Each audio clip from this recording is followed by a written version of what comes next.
honeyberry bush, this particular variety, is called Berry Smart Blue, and they produce berries that are high in antioxidants, and they taste good, that can be made into jams and jellies and sauce, go great with ice cream and dairy products. They can even be made into a delicious wine. This particular variety is a little bit on the tart side, and we categorize it as a pollinator because it will pollinate the other varieties that are here, since it's not closely and directly related to some of these other varieties. So with the honeyberry, you do need at least two varieties that are not closely related.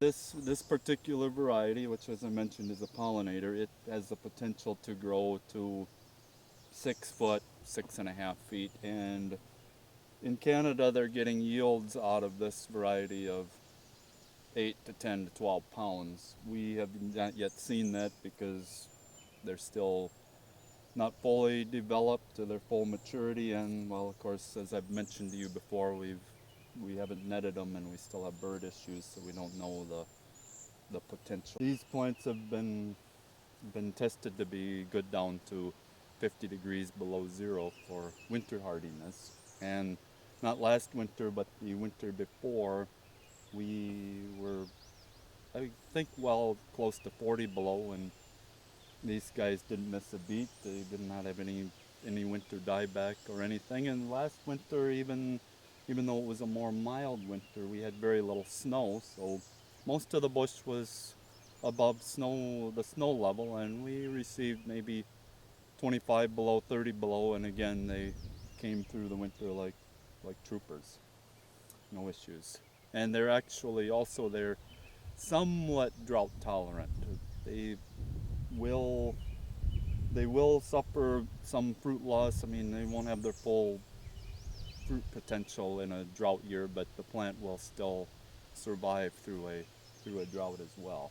People will say they've tasted it raspberry, some taste blueberry, some taste strawberry. You felt it was kind of a gooseberry flavor.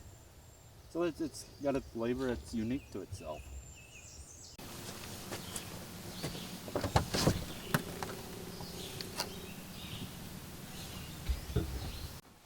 As we walked around and you showed me the honeyberries, and it's quite a field of plants, I guess, or bushes, are they better called, or? We call them bushes, yeah. So in doing that, when you look back on it, a lot of work and thinking through what you're going to do with the plants once it's a huge amount of work, yeah. And we don't have everything fully developed here. It's coming along though. Okay. So, as we were talking, have you found the berries being accepted, like blueberries, kind of thing, or? We find most people that try them, probably 98 out of 100, just as a rough guess, like them. We import plants in the spring, and a lot of them we sell the first year, and then other ones we do plant in the ground to resell. Correct. We get more plants every spring than what we sell, and those we stick in the ground for resale. So as these are growing in the fields that we just saw, somebody will come and you can sell that bush. Correct. We can. Okay. And then most people just get on our website and say, well, this is what I want, or they will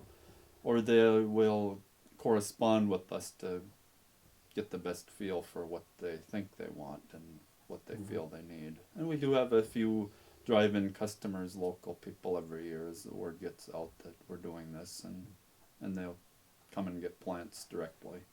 Mm-hmm. So, and you're trying different varieties? We are, yeah. We have, as far as our main honeyberries, I would say we have 8 or 9 main varieties at this point.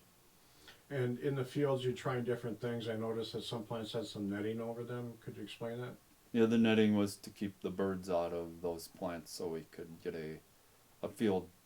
more of a true field trial weight than that of what the plant was producing.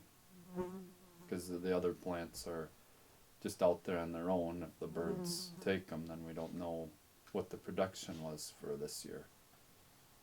So so that's important, and you're hoping how much was it, like a bushel of berries per?